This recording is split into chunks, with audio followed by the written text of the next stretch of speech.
गीता 18 के श्लोक नंबर 62 में भगवान स्वयं कह रहे हैं कि अर्जुन उस परमेश्वर की शरण में जा जिसकी कृपा से परम शांति व शाश्वत स्थान अर्थात सतलोक को प्राप्त होगा।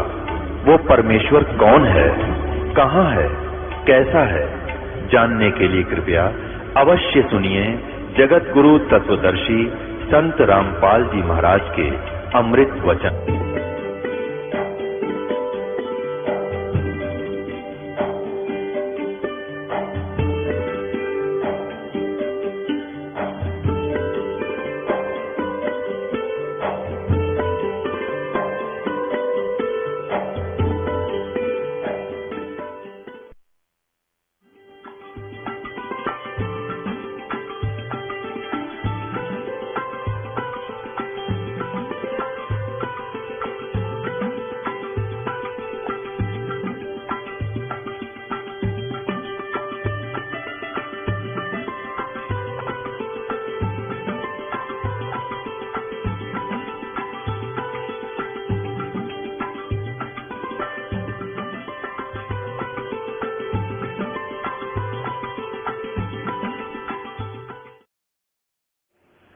सोलह शंख कोश पर हमारा सतलोक है। ये क्या कह रहे हैं? शंख अंकों कोश है तेरे पिया का देश। ये स्वर्ग है यहाँ पर, और ये बात करो सतलोक की, शंखों कोश बता रहे हैं। तो यहाँ गड़बड़ेशन हो जाती है, लेकिन फिर भी अब ये मक्खन है, ये भी अच्छे विचार हैं महापुरुषों के, लेकिन ये मक्खन है। अब इसको शुद्ध किया जाएगा और उसके ऊपर से जो फूई आवेगी उसमें बाहर फेंक देंगे, शुद्ध रख लेंगे अपना।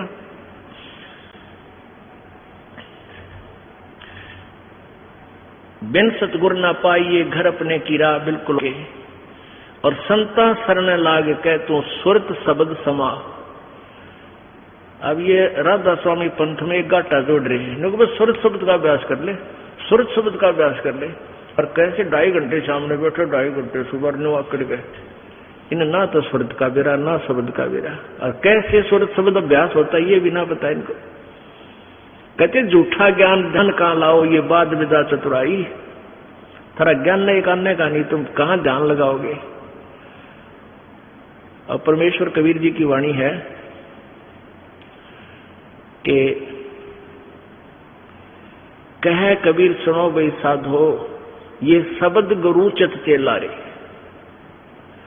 अब जैसे गुरु और चेले का कितना प्यार, कितना एक घनिष्ठ संबंध होना चाहिए। कह कबीर तुम चरण चित राखो, जो सुई में डोरा रे।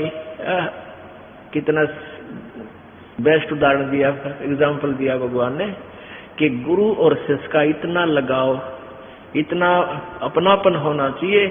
जैसे सुई में धागा डाल दे, वो लटकता है, सुई के साथ ही लटकता रहेगा और नीचे मार देगा, ठो लकड़े को नहीं करेगी। तो ऐसे अपना लगाओ अपने सच्चे गुरु में, इत लगा लो। तो ये हुआ गुरु शिष्य का प्रेम, गुरु शिष्य का जो आपस में संबंध। जब हम यहां से जाएंगे तो आपकी यहां से मृत्यु होगी, तो आपको गुरुजी ही इतना लगाव होना चाहिए गुरुदेव में कि हमने जो कुछ नहीं चाहिए, परमात्मा गुरुजी आज्ञा पाओ मेरे। तो वो फिर ऐसे आप सीधे वहीं पहुंच जाओगे जहां आशा था वासा हुई। तो अब जैसे गुरु और शिष्य का ऐसे लगाव होना चाहिए जो सुई में डोरा रे। तो ऐसे कहा कि फिर शब्द गुरु चित चेला रे। जो मंत्र गुरु जी ने आपको दे दिया वो तो तेरा शब्द, और इस चित्त ने, इस मन ने उस शब्द, जो मंत्र दे रखा है उसका चेला बना दे।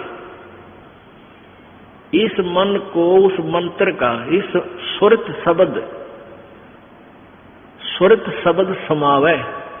तेरी सुरती, तेरी मन, तेरी आत्मा उस दिए हुए मंत्र के साथ ऐसे चिपकी रहे, ऐसा ध्यान रखे, इतना उसका सिमरण करे जो सुई में डोरा रे। यानी ऐसे सुरत और शब्द इसको बोलते हैं।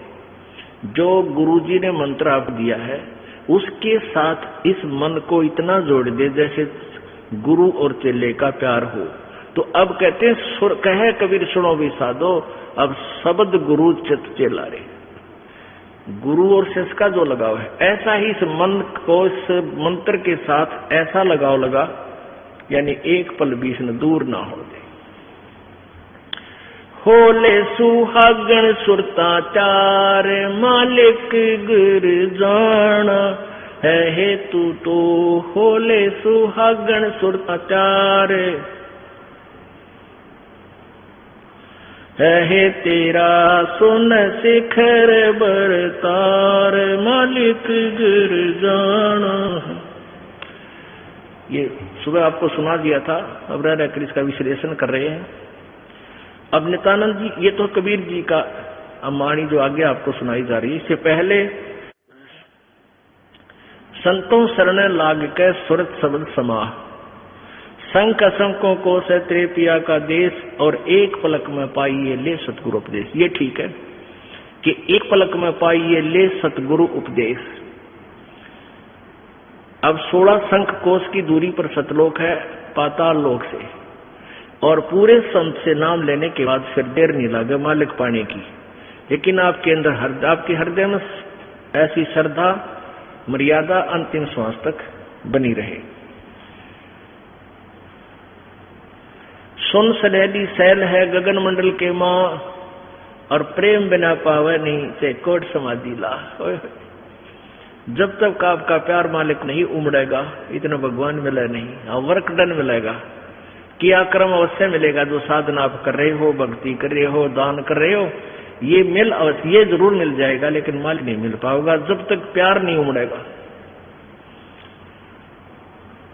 अब कैसे प्यार कैसे उमड़ेगा भाई? जैसे सूरज के आगे बदरा ऐसे कर्म सयारे, भाई प्रेम की पवन करे चित मंजन, फिर जल के तेज नयारे। क्या बताते हैं परमेश्वर गरीबदास जी महाराज परमेश्वर को पाने की कैसी विधि बताते हैं कि जैसे सूरज के आगे बदरा ऐसे कर्म छयारे, हमारे पाप कर्मों की छाया आत्मा और परमात्मा के बीच में ऐसे होगी जैसे सूरज के सामने घनघोर घटा छा जाती है। वो घटा, फिर वो बादल कैसे वहां से दूर होते हैं। तेज हवा चलती है तो बादलों को तितर बितर कर देती है, और सूर्य का प्रकाश फिर ज्यों का त्यों समक्ष होता है। तो ऐसे कहते हैं कि हम आत्मा और परमात्मा के बीच में जो पाप कर्मों की जो बादल हैं, उनको कैसे दूर फेंका जाए, कैसे छांटा जाए, कैसे खत्म किया जाए। जैसे सूरज के आगे बदरा ऐसे कर्म छयारे, प्रेम की पवन करे चितवंजन झलक तेज नयारे। प्रेम की पवन, इन पाप कर्मों को काटने का, इनके हटने का क्या लक्षण होता है? आपको यहाँ बुलाया जाता है, ज्ञान सुनाया जाता है, आप जी को मंत्र दिए जाते हैं, आप जी को प्रेरित करके आपके हाथों से 2 पैसे दान करवाए जाते हैं, दंडवत प्रणाम कराई जाती है। इस सब का उद्देश्य है कि आपका हृदय इतना विनम्र हो कि परमात्मा की चर्चा चल की आंखों से आंसू की धारा बह जा, दरिया बह निकले, चर्चा चले एकांत में बैठ के, या कहीं चर्चा चले दाता की, रह रहकर आंखों में आंसू आने लग जाएंगे। जब मालिक की पता चलेगी तो समझो आपके पाप कर्मों के बादल कटन लागे। जैसे सूरज के आगे बदरा ऐसे कर्म छयारे, ये प्रेम की पवन करे चितमंजन, फिर झलक तेज नयारे। तो यहाँ नित्यानंद जी भी इसी का समर्थन कर रहे हैं। सुन सलैली गैल है गगन मंडल के माँ, बिना प्रेम पावे नहीं चाहे करोड़ समाधि ला। और जब तक मालिक में प्यार नहीं होगा, उसकी चर्चा सुनते ही आत्मा में ये झड़ नहीं लगेगा आंसुओं का, तो तब तक बात काची रह रही है आपकी। लेकिन होगा, अभ्यास बढ़ाओ, मालिक की भक्ति करो, ज्ञान सुनो, और अवश्य होगा। यही प्रोसीजर है। किसी के घने बादल हैं, किसी के थोड़े घने हुए भी इसी तरीके से हटेंगे, हवा चलती रहेगी, धीरे धीरे उनको इधर उधर कर दी।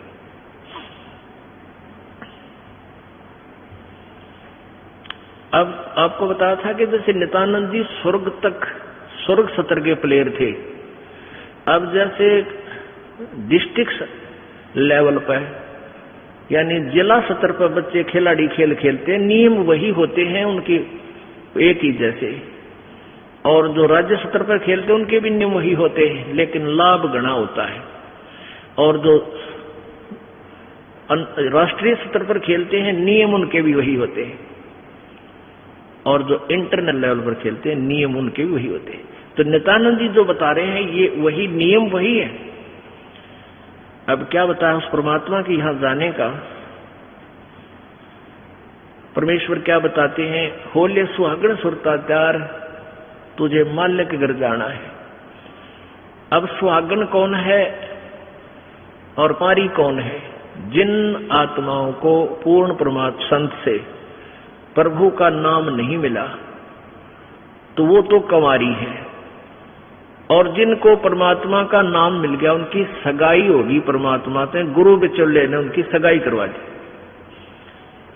और जिनको परमात्मा का नाम मिल गया तो आपकी सगाई होगी उस मालिक से, पूर्ण परमात्मा से, और गुरु बिचौले ने आपका यू नाता जोड़ दिया। तो इसलिए कहा कि होले सुहागण सुरता त्यार, जो उपदेशी आत्माएं हैं वो सुहागण हैं, और जिन्हें नाम नहीं लिया है वो अभी कंवारी है। और जो सुहागण होगी जिसकी सगाई हो जाएगी तो वह इंतजार वही आशा कर सकती है पिया के घर जाने की। कुंवारी का भी कोई ऊद शोध नहीं होती, लेकिन तरीका यही है पिया के घर जाने का, उनको भी सगाई करवानी पड़ेगी, नाम लेना पड़ेगा, गुरु बनाना पड़ेगा। तो उन सुहागन आत्माओं को, उपदेशी आत्माओं को परमात्मा कहते हैं होले सुहागन सुरता त्यार तना माल्य के घर जाना है। अब तुझे वहां जाने का तेरा काम बन गया, यानी स्टार्ट हो गया ये प्रोसीजर। ब्याह भी होगा, सगाई हुई है तो ब्याह भी होगा, ब्याह होगा तो फिर सारा काम होगा, पति के घर भी जाएंगे। तो हम स्टार्ट कर चुके हैं, हमारा काम शुरू हो गया। फिर क्या बताते हैं, होल सुहागन सुरता त्यार तुझे मालिक घर जाना है, तेरा सुन शिखर बरतार। सुन शिखर यानी शिखर माने चोटी में, सुन माने सब जहां कोई और नहीं, केवल वही एक मालिक और उसका लोक है। सबसे टॉप मोस्ट प्लेस पे वहां तेरा पति, तेरा भरतार, तेरा मालिक है, सतलोक में सत्य पुरुष है। वहां क्या बताते हैं, रंग महल में रास विलास अपार है, चलो सकी उस देश सुकंत हमार है।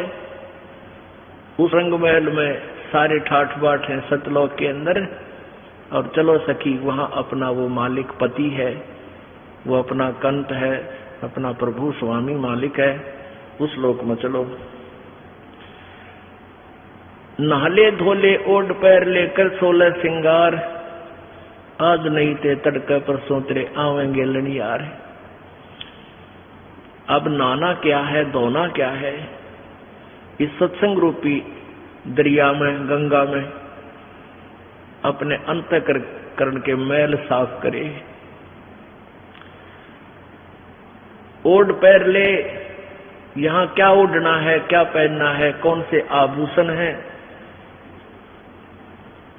कि साधु जैसा भाव आपके अंतःकरण का दिखे, भक्ता कैसे लक्षण हो, ये तरह ओढ़ना है।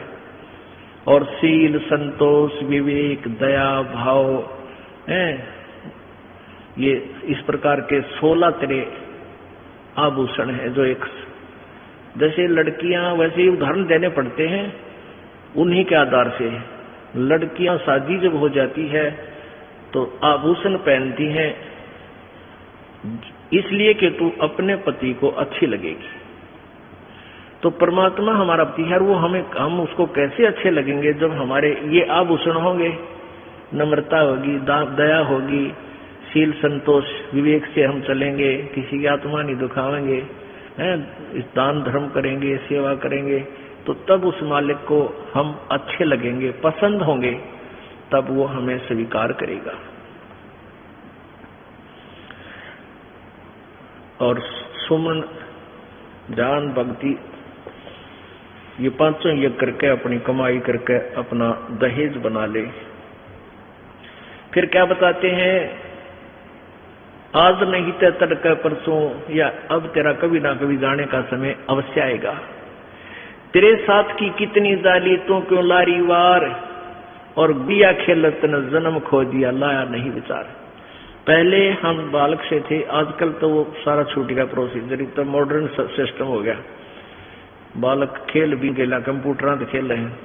पहले क्या था, हम छोटे छोटे बालक थे, उस समय जैसे दहेज देते थे लड़कियों को, तो उनका के देश था, ऐसे कोई क्या करते थे, लड़की को भेजना होता था तो उसके लिए कपड़े लाते, तो उसको क्या बताया जाता था कि इसको आगे वाली, इसकी जो ना सास, ननंद, पित्त और आसपास की जितनी लेना देना होता है, तो उनकी न्यों क्या करते, 40 तीड़ आग्नेया की लाइयो, 40 सूट। तीड़ का नाम समझते होंगे आजकल के बच्चे, पहला घाघरा हुआ करता सब आया, और उसको ऊपर एक कुर्ता, एक चुंदड़ी, उसने तिल बोलिया करते। तो न्यों क्या करते, ये 40, और पहले दिखा करते, उसको भेजने से पहले लड़की को गांव की औरतें आती थी गीत गाती हुई, और वो देखा करती, ये 40 तगलियां की हैं, ये 20 पछलियां की हैं, ये फलानियां की हैं, ये छोरी के हैं, ये दूसरे ससुरे की हैं। तो ऐसे बताते थे। तो वो छोटी लड़कियां होती थी ना, छोटी छोटी, पहले स्कूल स्काल कोई जाता नहीं था, वो अपने टाइम पास कराया करती, कहता गोबर बिटोड़ा करती ना। फिर वो छोटी होती तो क्या करती थी, वो छोटे छोटे टुकड़े कपड़े सिलने के बाद दर्जियों पास हो जाते थे, उन इकट्ठे कर लेती, और उनके ऐसी सतह बनता करके, और 40 तन्यारी गिनकर डाल लेती, एक गठड़ी बांध कर उसमें, और 20 न्यारी धर लेती, न्यों का, और एक गुड़िया बना लेती, एक खिलौना बना लेती, एक गुड़िया सी खिलौने की स्त्री सी, और उस गुड़िया ने फिर गेल और गुड़िया ने बांध लेती बिछड़ी में, ये इसकी तीड़ अगलियां की, ये पछलियां की, और वो होती ही चीथड़े कपड़े टुकड़े है, और उनमें से दूसरा कोई भाई या बहन उसी के लेवल का, 1-2 साल बड़ा छोटा, और एक आधा टुकड़ा निकाल लेता ना उसकी तीड़ मत है, उस गठड़ी मत है, वो पोटली बांध रही थी वह, तो वह रोन लग जाती वह लड़की, अरे मेरी तीड़ काट ली, 5 लीटर रोवर रोटी नहीं खावे, और ओढ़ चीथड़े ने वह तीड़ बांध रही, वो सूट बांध रही पूरा, तो बालक थी। और जब उस बेटी वाली लड़की बड़ी हो जाती है, युवा हो जाती है, और फिर उसका ब्याह हो जाता है, उसका शादी हो जाती है, विवाह हो जाता है, फिर उसको वो ओरिजिनल तीड़ मिल रहा है, वास्तविक तील मिल रहे, उसने वो सूट मिल लेंगे 10-20 जो अभी उसके होते थे, तो फिर वो गुड़िया लाना खेला है, क्योंकि वहां छानी होगी, वो मैच्योर होगी।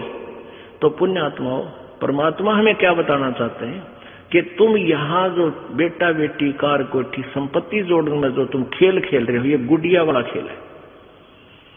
और जब आप इतने मैच्योर हो जाओगे, आपका ज्ञान इतना स्पष्ट हो जाएगा, आपको ये पता लग जाएगा कि ये सब नकली सांग है, झूठा सुख है, अस्थायी टेम्परेरी रिलेशन है हमारा यहाँ पर, और हमारा स्थान सतलोक में है।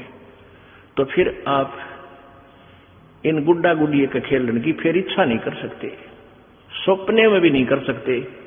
अब जवान लड़की जब उसका ब्याह हो गया और उसके बाद वो ओरिजिनल सूट उसने मिले हैं, फिर उसने वह खेल कर दिखा दे गुड़िया गिला, कदे नहीं खेल सकती। तो आपको जब ये रह कर ये ज्ञान इसलिए सुनाया जाता कि आपका इन गुड्डा गुड़िया के खेल से मन हट जा, आप इतने मैच्योर हो जाओ, आपको वास्तविकता का पता लग जावे।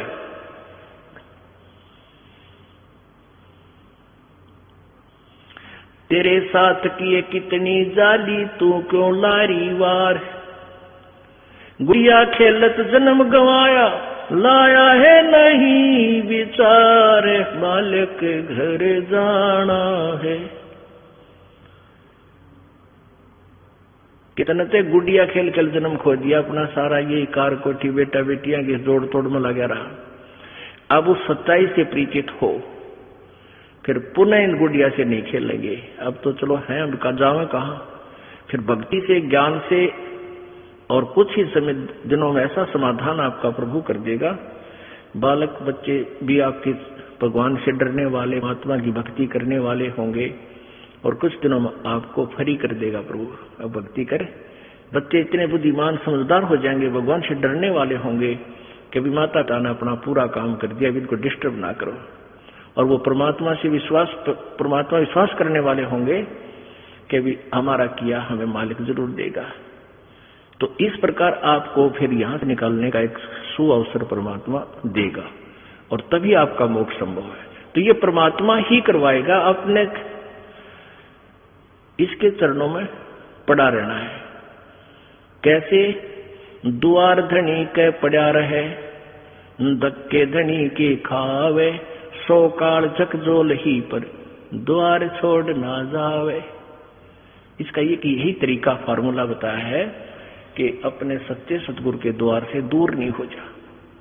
चाहे कितना झटके पटके काल दे, आपको छोटी मोटी हानि भी होती दे, कोई वो भी मालिक की रजा है, उसमें आपके ना ही होने में आपका हित होगा, ये सत्य कर मान लेना। तो फिर आपने हर पहलू को अपनाना होगा कि राज्य क्रमता राम की रजा दर जो शीश, दास गरीब दरस पर तिन बैठे जगदीश।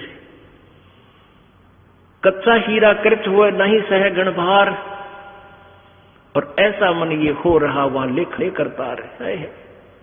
एक हीरे की परख करने का क्या तरीका बताया है? एहरन के ऊपर एक लोहे का ऐसा थंब बसा हुआ धरती में गाड़ रखा हो, इतना ऊपर वो 8 बाई 8 इंच चौड़ा उसका ऊपर का सरफेस होता है और ऊपर तक घन इतना बारा 2 दड़ी पकेगा लोहे का डंडे में पर, और उसको न्यू मारा करे। एहरन के ऊपर लोहे के उस एहरन पर रखकर लोहे के उस पटड़े से पर हीरा रख दिया जाता है और ऊपर से घन ठोका जाता है, और हीरे का निशान भी नहीं हो तो वो पक्का है, और जब वो कच्चा है तो कृत हो जाएगा, उसमें निशान पड़ जाएगा, टूट फूट जाएगा। तो कहते परमात्मा तुम्हारा वहां ऐसे परीक्षा लेगा, आपको यहां से पार करने के लिए ऐसे घन मार के देखेगा। कच्चा हीरा कर्च हुए नहीं सह घन भार, नहीं सह घन मार, और ऐसा मन यू हो रहे जहां फिर लेखा ले करता है। तो परमात्मा कहते हैं कि समझा है तो सिर धर पाओ, बहुर नहीं रे ऐसा दाओ। बोलो सतगुरुदेव। राम नाम रटते रहो जब तक घट में प्राणे, कभू तो दीन दयाल के बिनक पड़ेगी कान।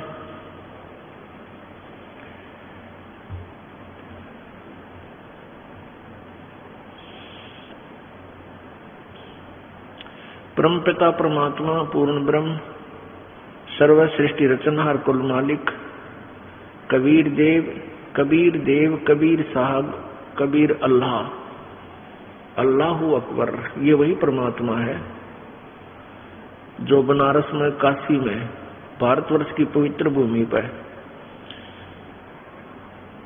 120 वर्ष तक रह करके अपने तत्व ज्ञान का प्रचार किया, और एक जुलाहे की भूमिका की, और साथ में वो परमात्मा पूर्ण ब्रह्म है और एक तत्वदर्शी संत का रोल भी किया। यथार्थ ज्ञान का प्रचार करने के लिए वो परमेश्वर सतलोक से चलकर आते हैं अपने निज स्थान तक। वो परमात्मा हमें याद दिलाते हैं कि तुम यहाँ के रहने वाले नहीं हो, और तुम भूल चुके हो अपने निज स्थान को, जहां तुम रहते थे वहां तुम बहुत सुखी थे, या कोई सुख नाम की वस्तु तुम्हें नहीं है।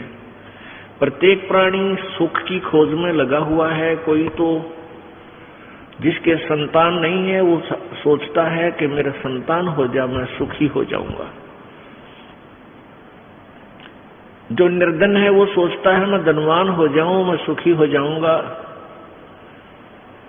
कोई व्यक्ति है जिसके पास थोड़ा बहुत धन है, वो सोचता है कि मैं कोई एमएलए मंत्री बन जाऊं, मेरी मौज हो जाएगी। एमएलए मंत्री बनने के बाद उसकी नीयत बन जाती है कि मुख्यमंत्री बन जाऊं, शायद मेरे ठाठ हो जाएंगे, मौज हो जाएगी, सुख होगा। वहां भी उसको सुख नहीं। फिर उसकी नीयत बनती है कि प्रधानमंत्री बनूं, शायद तब मेरी मौज होगी। लेकिन यह सुख नाम की चीज किसी को नहीं है। प्रत्येक प्राणी पीड़ित है। ऊपर से हमें ऐसा लगता है जैसे ये सुखी है, लेकिन अंदर से उसको घुन की तरह टेंशन खा रही होती है। अब सतलोक के जो हम जहां से हम आए थे उस स्थान का भेद हमारे को किसी ने नहीं दिया, क्योंकि काल भगवान जिसके लोक में हम फंसे पड़े हैं, इसने हमें बंदी बना करके यहाँ रोक रखा है, हमारी दुर्गति कर रखी है। अब जिस लोक के हम रहने वाले हैं उस देश का वो मालिक आता है, हमारा पिता आता है, जो हम गलती से इस काल के जाल में फंसे उनको समझाता है कि तुम्हारा मूल ठिकाना नहीं है। तुम्हें क्यों नहीं पता लगा? पीछे गए ना आगे गए ना बावड़े, रहते भी सब जहां, बिन साहिब की बंदगी कहीं ठोर ठिकाना ना। परमात्मा कहते हैं भाई पहले जो चले गए तुम्हें छोड़कर, वो काल ने भ्रमित कर दिए, कहीं के कहीं पटक दिए ठाकर, वो तो वापस आए नहीं। यूं बताने के लिए आगे बहुत बुरी दुर्गति है, और जो रह रहे हैं शेष ये भी चले जाएंगे, ये भी मर जाएंगे। साथी हमारे चले गए, हम भी चलन हारे, कोई कागज में बाकी रह रही, तात लगी है वार। अब यह इतने दुखी हैं हम, जिसकी मृत्यु होगी उसको तो हम सोच लेते हैं मर गया भाई मर गया, कोई बात नहीं, इसका अंतिम संस्कार करो और क्रिया करके फारिग हो गए। शेष बचे हुए ये सोचते हैं हम अभी नहीं मरेंगे। परमात्मा कहते हैं विचार करो, जैसे वो चले गए वो भी यही सोचे हुए थे हम अभी नहीं मरेंगे। साथी हमारे चले गए और हम भी चालनहार। परमेश्वर अपने ऊपर ही ये सब उदाहरण दे करके हमें समझाना चाहता है। और कोई कागज में बाकी रह रही, तात लागरी वार। अभी तेरे सांस शेष हैं प्रभु के कागजों में, इसलिए तू शेष बचा है। जिस दिन वो कागज पूरे हो जाएंगे, एक सेकंड ना घर वाले रखें और तो रखेगा कौन? तो क्या बताते हैं कि आगे गए ना बावड़े, बावड़े माने वापस नहीं आए, और रहते भी सब जहां, और बिन परमेश्वर की बंदगी की तो ठोर ठिकाना ना। आज आपने अपना घर, अपना देश, अपने बच्चे अपना ठिकाना मान रखा है कि हम यहां रहते हैं, ये हमारा ठिकाना है, और कल मृत्यु हो जाती है। कहाँ गए? पुण्यकर्मी स्वर्ग में, पाप किए हैं फिर स्वर्ग में जब पुण्य समाप्त हो जाएंगे फिर नरक में, और जब नरक वो पाप नरक के जितने भोगने हैं वो भोग पूरे हो जाएंगे, समाप्त हो जाएंगे, फिर पृथ्वी पर गधे की योनि में, गधे की योनि का संस्कार पूरा हुआ, फिर कुत्ते की योनि में, कुत्ते का पूरा हुआ, फिर दूसरे की योनि में। कितना ठोर ठिकाना ना स्वर्ग में ठोर ठिकाना, ना नरक में ठोर ठिकाना, ना मनुष्य जीवन में ठोर ठिकाना, ना देवता रूप में तेरा ठोर ठिकाना। क्योंकि यहाँ तो जन्म और मृत्यु का अटल विधान है। एक ऐसा स्थान है जहां जाने के बाद फिर मृत्यु नहीं होती, वहां कोई दुख नहीं, वहां बुढ़ापा नहीं और मृत्यु नहीं। ये दो दुश्मन है इस प्राणी के। एक तो वृद्धावस्था, सबसे भयंकर दुख है वृद्धावस्था। अब कोई रोग हो गया, उसका ट्रीटमेंट हो जाए, इलाज है। इस वृद्धावस्था का कोई इलाज नहीं, इसका इलाज है लेकिन ये प्रोसीजर लंबा है। परमात्मा की चरणा में आवे, पूर्ण ब्रह्म की साधना करे, परम संत से लेकर आखिरी सांस तक सच्चे दिल तो भक्ति करे तो बुढ़ापे में आने वाली आपदाएं बहुत हल्की हो जाएंगी, बहुत फर्क पड़ जाएगा। लेकिन रहेगी वृद्ध अवस्था, उठा जा ना बैठा जा, पर इतना फर्क हो जाएगा, 30 बढ़त कम हो जाएगी। इतना राहत आपको अवश्य देगा, परमात्मा की भक्ति से राहत मिलेगी। और न मृत्यु का विकल्प यहाँ पर एक ऐसा स्थान है सतलोक, जहां हम रहा करते थे, वह न मृत्यु होती थी न वृद्धावस्था होती थी। हम उस सुख सतल को छोड़कर इस काल के लोक में दुख सतल पर आ गए। इस काल भगवान ने हमें इतना भ्रमित कर दिया, मिसगाइड कर दिया कि हम अपने मूल ठिकाने को इतना भूल गए, अब विश्वास भी नहीं होता कि भगवान खुद आके बताएंगे कि और स्थान है यहाँ, इनसे आगे, तो मन मानने को तैयार नहीं होता। काल यही चाहता है कि ये भूल जाओ उस भगवान को, कहीं ये यहां से निकल ना जावे, क्योंकि काल भगवान जो यहाँ का मालिक है, ब्रह्म, जिसको ज्योति निरंजन भी कहते हैं, उसको श्राप लगा हुआ है। 1 लाख मानव शरीरधारी प्राणियों का नित्य आहार करता है, इसलिए उसने ये अपने खाने के लिए अपने तीनों पुत्रों से, रजगुण ब्रह्मा से, सतगुण विष्णु से, तमगुण शिव जी से, इनसे यहां व्यवस्थित किया हुआ है, अपना युबाग लगा रखा है। रजगुण ब्रह्मा के प्रभाव से सभी प्राणी संतान उत्पत्ति करते हैं, विवश बाई फोर्स करवाता है। और सतगुण विष्णु जी के प्रभाव से एक दूसरे में मोह ममता इतनी जकड़ दी जाती है, जीव के बस का नहीं। और तमगुण शिव जी हमारा संहार कर देता है। तो ये काल भगवान नहीं चाहता कि कोई प्राणी परमात्मा के बारे में जान सके, भ्रमित ज्ञान करवाता है, अपने दूत संत भेज के उल्टा ज्ञान की कथा सुनवाता है, पूरे समाज को शास्त्र विरुद्ध ज्ञान से रंगवा देता है। परमेश्वर स्वयं आते हैं और अपने तत्व ज्ञान का वो प्रचार स्वयं ही करते हैं, अपनी महिमा आप बताते हैं, अपने सतलोक के विषय में जानकारी देते हैं। उस सतलोक में हमें कितना सुख है। शंखों लहर मेहर की उपज कहर नहीं जा कोई, दास गरीब अचल अविनाशी सुख का सागर सोई। शंखों लहर मेहर की उपजे और कहर नहीं जा कोई, ओए होए। दास गरीब अचल अविनाशी सुख का सागर सोई। अब कभी कभी एकांत में अकेले बैठे हो,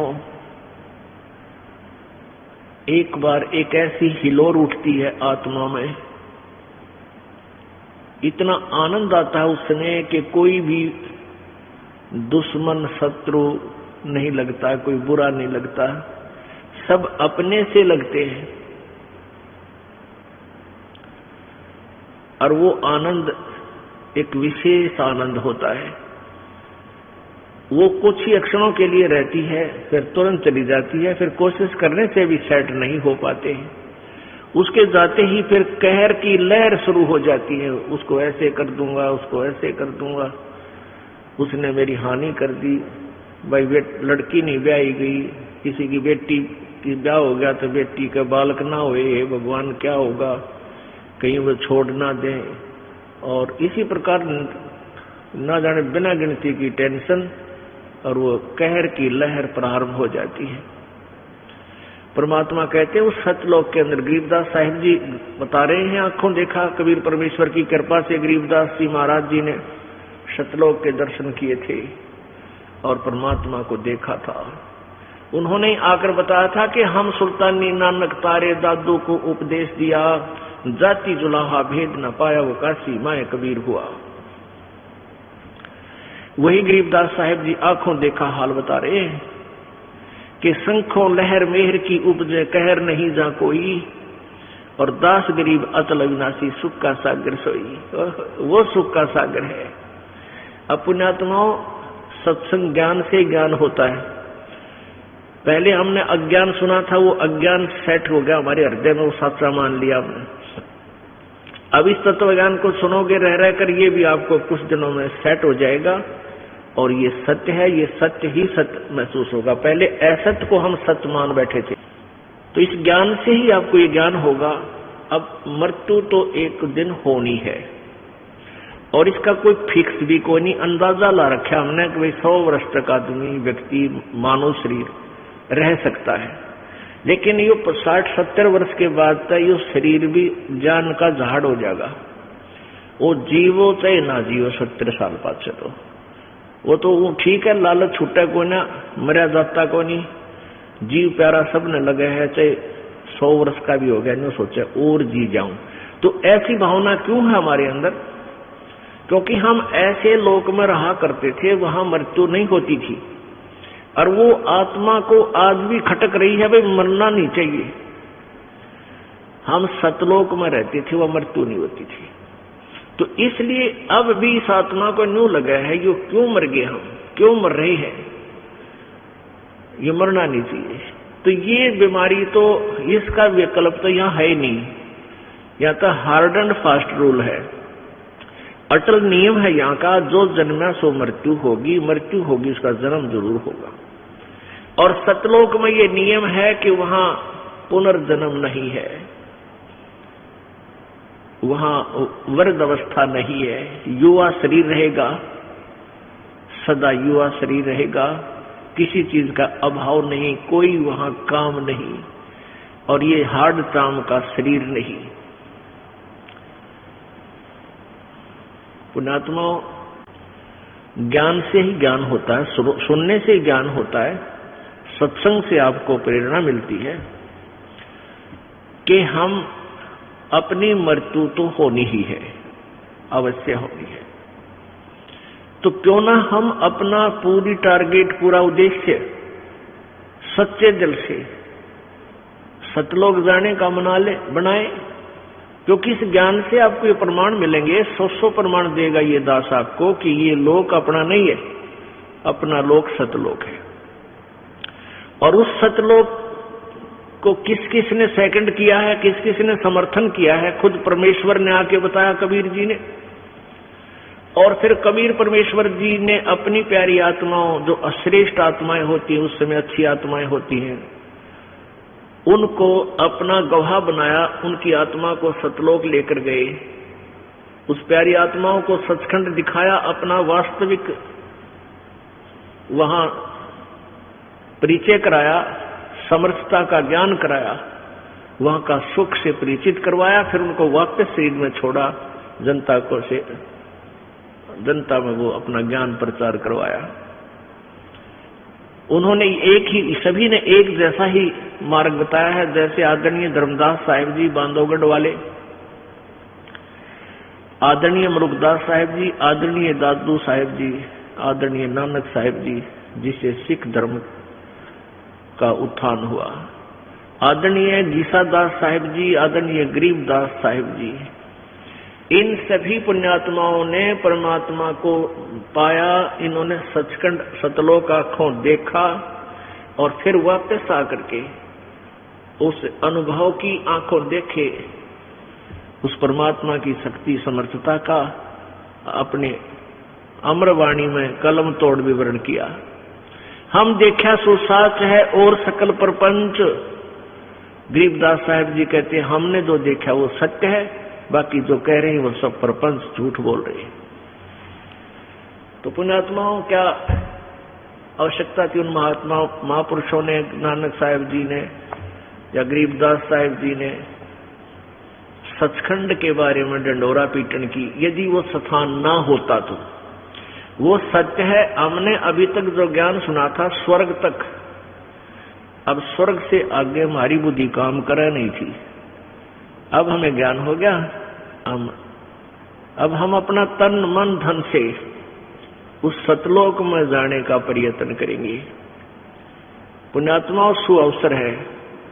परमेश्वर ने काल से कहा था कि सतयुग में, काल ने कहा था परमेश्वर कबीर जी से कि 3 युगों में जीव आप कम ले जाना, और चौथा युग जब कलयुग आवे तब तो शरण जीव बहु जावे। ऐसा वचन हर मोय दीजे तब गवन संसार ही कीजिए। काल ने कहा था प्रभु 3 युगों में, सतयुग त्रेता द्वापर में आप अधिक प्राणी सतलोक मत ले जाना, और चौथा युग जब कलयुग आएगा तब आप कितने ही प्राणियों को सतलोक ले जाना। तो परमात्मा ने कहा ठीक है तथास्तु।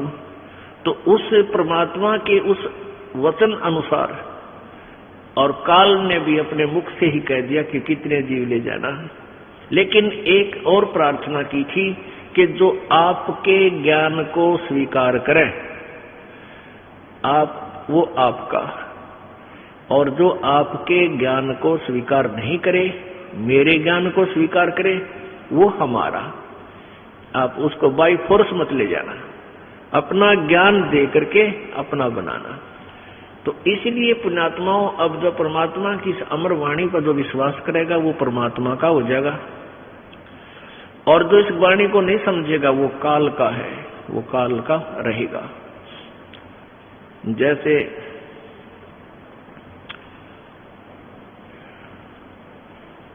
ये कोयल होती है, कोयल ये अपना अलग घोंसला बना के अपने अंडे उत्पन्न नहीं करती, क्योंकि ये कौवे जो होते हैं कोयल के अंडों को खा जाते हैं। वो क्या बुद्धिमता करती है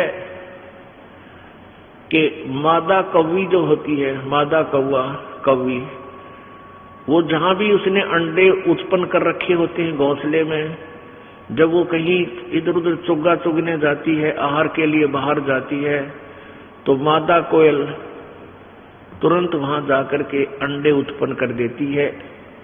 2 उस कौवी के होते हैं, कौवे के अंडे होते हैं, और 2 कोयल के।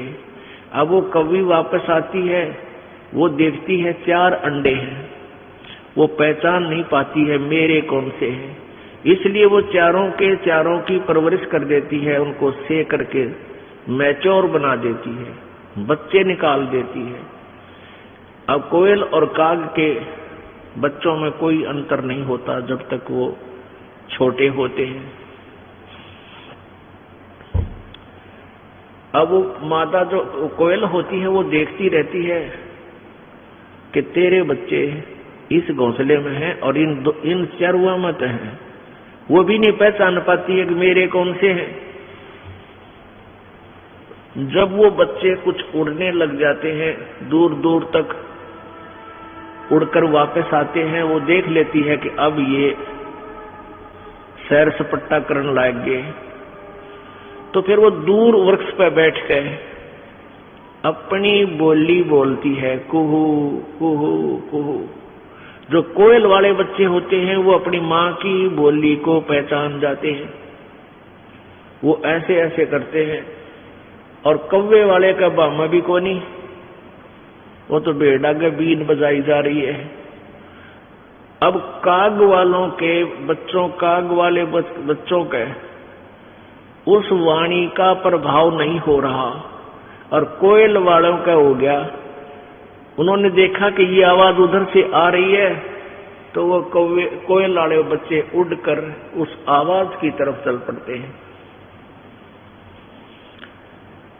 और कोयल फिर उड़कर कुहू कुहू करती हुई आगे को चल पड़ती है। पीछे उसके पीछे कौवी भागती है कि मेरे बच्चे गए। अब पीछे से कौवी भी उड़ती है उस अपने बच्चों को के पीछे कि मेरे बच्चे गए। वो कोयल बोलती हुई दूर तक चली जाती है, वो बच्चे भी उस कोयल की आवाज सुनकर उसके पीछे पीछे दूर तक चले जाते हैं। वो कौवी वापस आ जाती है कि ये तो गए सो गए, कहीं मेरे दूसरे बच्चों को कोई हानि ना पहुंचा दे। वो पीछा छोड़ देती है और वापस आ जाती है। पुण्यात्माओं, इस परमेश्वर की वाणी को काग वाले यानी काल वाले नहीं समझेंगे। ये तो परमेश्वर के बच्चे, कोयल वाले बच्चे इसको तुरंत समझ जाएंगे। उनको अग्रम मग्रम नहीं हो सकती, क्योंकि इतने प्रमाण दास दे देगा इस मन पापी को गुंजाइश नहीं रहेगी बकवाद करने की। और फिर भी नहीं कोई मानता है तो वो कोयल का नहीं, परमात्मा का नहीं, वो तो कौवे का है, काल के ही जाल में धक्के खान का है। शंखों लहर बिहर की उपजे और कहर नहीं जा कोई, दास गरीब अचल अविनाशी वह सुख का सागर सोई। गीता जी अध्याय नंबर 15 के श्लोक नंबर 1 से लेकर 4 में इनमें बताया गया है कि ये उल्टा लटका हुआ संसार रूपी वृक्ष है। ऊपर को मूल मालिक वो परम दिव्य पुरुष यानी परम अक्षर ब्रह्म तो समझो इस संसार रूपी वृक्ष की मूल है। मूल माने जड़, वृक्ष की जड़ें और तना और नीचे को तीनों गुण रूपी शाखा हैं। 15वें अध्याय के प्रथम श्लोक में बताया है कि इस उल्टे लटके हुए संसार रूपी वृक्ष के पत्तों सहित और शाखा सहित ऊर्ध्व मूलम अधः शाखम, ऊपर को जड़ और नीचे को शाखा वाला ये संसार रूपी पीपल का वृक्ष जानो। और जो संत इसके सभी विभाग बता देगा, तना कौन है, डार कौन है, टहनी कौन भगवान है, शाखा कौन भगवान है और पत्ते कौन है, यानी सभी पार्ट अलग अलग से विभाग बता दे, स वेदवित वो वेद के तात्पर्य को जानने वाला है, अर्थात वो तत्वदर्शी संत है। गीता जी अध्याय नंबर 4 के श्लोक नंबर 32 में कहा है कि पहले जो 25 से लेकर 30 में जो क्रियाएं बताई है साधकों की, वो सभी साधक अपनी क्रियाओं को, अपनी साधना को पाप नाशक जानकर ही कर रहे हैं। लेकिन उस चौथे अध्याय के 32वें श्लोक में कहा है गीता जी में कि उस सच्चिदानंद घन की वाणी में ब्रह्मणे मुखे, अनुवादकर्ताओं ने ब्रह्मणे मुखे का अर्थ गलत किया है। इस दास के द्वारा किया हुआ अनुवाद गैर नजर गीता में आप पढ़ सकते हो यथार्थ रूप में। सच्चिदानंद घन की वाणी उन्होंने वेद की वाणी लिख दिया ब्रह्मणे मुखे। ब्रह्मणे माने वेद लिख दिया, नहीं, ब्रह्मणे माने सच्चिदानंद घन परमेश्वर यानी परम अक्षर ब्रह्म पूर्ण परमात्मा। कबीर वाणी, कबीर जी की वाणी में विस्तार से कहे गए हैं। उनको चौथे अध्याय के 34वें श्लोक में कहा कि उस ज्ञान को जो परमेश्वर की वाणी में, जो गीता और वेदों से भिन्न है, एक्स्ट्रा है, अलग है, उस तत्व ज्ञान को तू तत्वदर्शी संतों के पास जाकर समझ, उनको दंडवत प्रणाम करने से और कपट छोड़कर प्रसन्न करने से वो तत्वदर्शी संत आपको भेद बताएंगे। वो तत्वदर्शी संत कैसा होगा उसकी पहचान बताई है 15वें अध्याय के प्रथम श्लोक में कि जो इस उल्टे लटके हुए संसार रूपी वृक्ष के सभी पार्ट बता दे, न्यारे न्यारे, सवेदवित वह वेद के तात्पर्य को जानने वाला, अर्थात वो तत्वदर्शी संत है। वो तत्वदर्शी संत की भूमिका परमेश्वर ने स्वयं ही की है।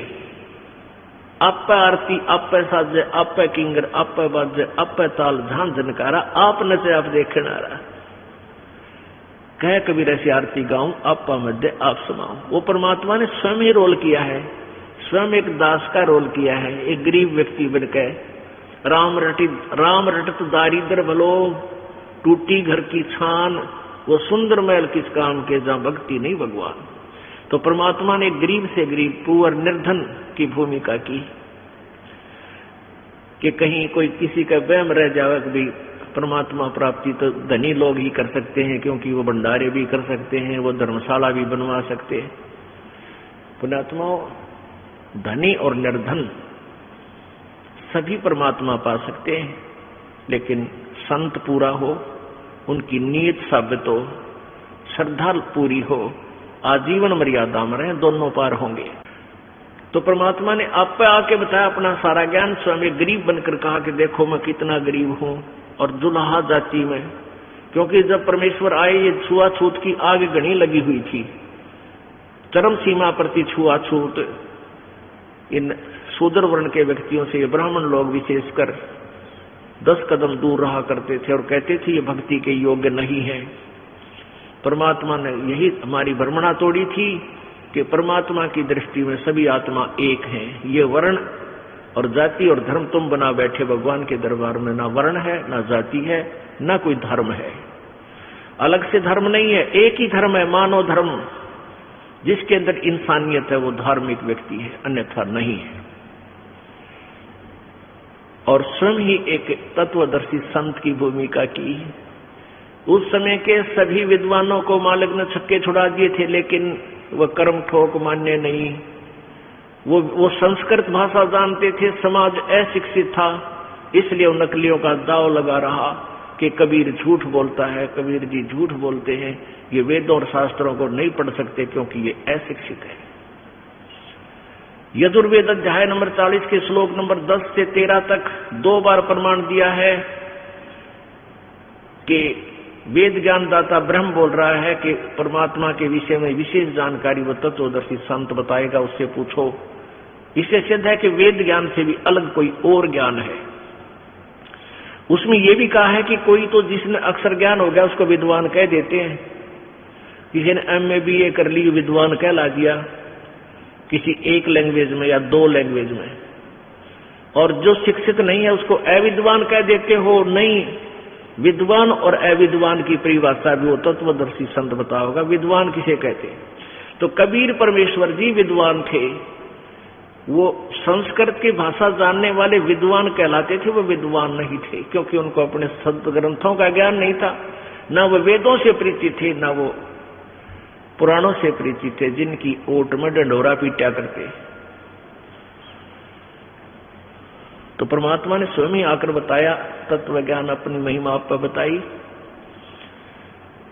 अक्षर पुरुष एक पेड़ है, निरंजन वा की डार, ये तीनों देवा शाखा है, भाई पात रूप संसार। परमेश्वर ने स्वयं आकर बताई अपनी महिमा, अपने द्वारा रची सृष्टि का ज्ञान वो स्वयं ही बताते हैं, और को नहीं मालूम बिल्कुल भी। ये अक्षर पुरुष एक पेड़ है, जो जमीन से बाहर नजर आता है उसको पेड़ बोलते हैं। ये समझो एक पेड़ है,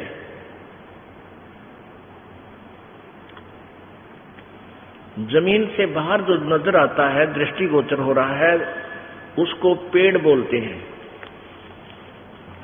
तो ये एक पेड़ है। परमात्मा ने क्या बताया है कि अक्षर पुरुष, ये अक्षर पुरुष तना जो है, ये तो तना है, और निरंजन ये ब्रह्म है, ज्योति निरंजन काल, ये अक्षर पुरुष सर्वब्रह्म सर्वपुरुष या काल ब्रह्म, इसी को कहते हैं। अक्षर पुरुष एक पेड़ है, निरंजन ज्योति निरंजन भी इस ब्रह्म को बोलते हैं। निरंजन वाकी डार, और तीनों देवा शाखा है, भाई पात रूप संसार। अब क्या बता रहे हैं? परमात्मा ने पूरा विभाग बता दिया, और फिर ये जड़ जो बाहर गुप्त है, प्रोक्ष है, जो भगवान, ये जड़ कौन है? ये पूर्ण ब्रह्म परमेश्वर परम अक्षर ब्रह्म है। अब दूसरे शब्दों में हम इसको ऐसे कह सकते हैं, ये पूर्ण ब्रह्म कबीर साहिब है, परम अक्षर ब्रह्म यही कहलाता है। ये संसार रूपी वृक्ष की मूल है, जड़ है। अब इस जड़ से खुराक चलती है, तना में आती है, तना से डार में, डार से टहनियों में, शाखाओं में, शाखाओं से फिर पत्तों में। हम यहाँ पात रूप संसार। अपने आत्मा, ये तत्वदर्शी संत की भूमिका, तत्वदर्शी संत की पहचान बता दी। परमेश्वर यानी गीता बता रही है, गीता जी में ये विवरण है कि तत्वदर्शी संत वो होगा, 15वें अध्याय के प्रथम श्लोक में गीता जी में, जो उल्टे लटके हुए संसार रूपी वृक्ष के पूरे विभागों सहित बता देगा। वो तत्वदर्शी संत है। अपने आत्मा, कई अनजान व्यक्ति क्या कहते हैं कि हमारे भक्तों को उल्हाना देते हैं कि तुम्हारे गुरुजी ब्रह्मा विष्णु महेश को सत्कार नहीं देते हैं, उनको छोटा बताते हैं, उनका पूजा को मना करते हैं। पुण्यात्माओं, जब तक वो ज्ञान नहीं सुनते तब तक कैसा बोल रहे हैं। जिस दिन इस ज्ञान से परिचित हो जाएंगे, ये दास क्या बताना चाहता है, दांतों तले उंगली दबाएंगे और पछताएंगे अपने उन बोले हुए वचनों पे। एक भक्त आया, 15 दिन पहले की बात है कि जी मैं ब्रह्मा विष्णु महेश का कट्टर पुजारी था, विष्णु और शिव का। आपके विषय में एक भक्त ने बताया तो मुझे बहुत बुरा लगा।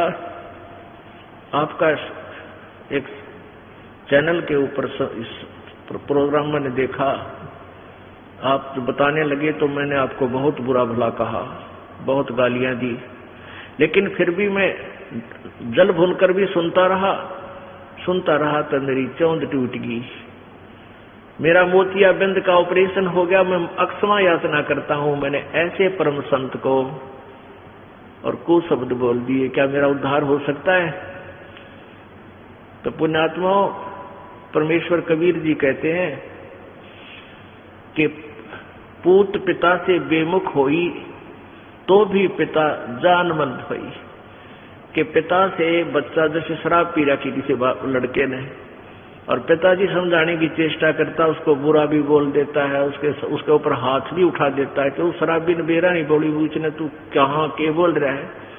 तो जब उसके शराब नशा उतर जाता है, पिताजी फिर भी उसको सीने से लगाता, उसको अपना बेटा बुरा नहीं लगता, उसको अपना बेटी बुरी लगती। तो ऐसे ही आप इस चीज से परिचित नहीं हो। इस दास को ये ज्ञान हो गया कि आप दो नहीं हो, ना आप अलग नहीं हो, ना हिंदू अलग है, ना मुसलमान अलग है, ना सिख अलग है, ना ईसाई अलग है। आपका कोई शत्रु नहीं है। काल ने हमें शत्रु बना रखा आपस में विभाग करके। यही चाहता है कि डिवाइड एंड रूल, इनकी आपस में दुर्गति होती रहे, ये भगवान से भूल जाएं और उस अज्ञान आधार पर एक दूसरे के साथ लट्ठम लट्ठा रहे। लेकिन परमात्मा का ज्ञान ये सब अंधेरा हटा देगा और फिर हम पहचानेंगे हम कौन है, कहां से। बहुत आंखों में पानी आ गया उस बच्चे के। युवा लड़का था, 25-26 वर्ष का, 30 का होगा, और कहे जी क्या मेरी सचमुच अक्षमा होगी? माँ बेटा हो गया, आप भक्ति कर, कोई दिक्कत नहीं।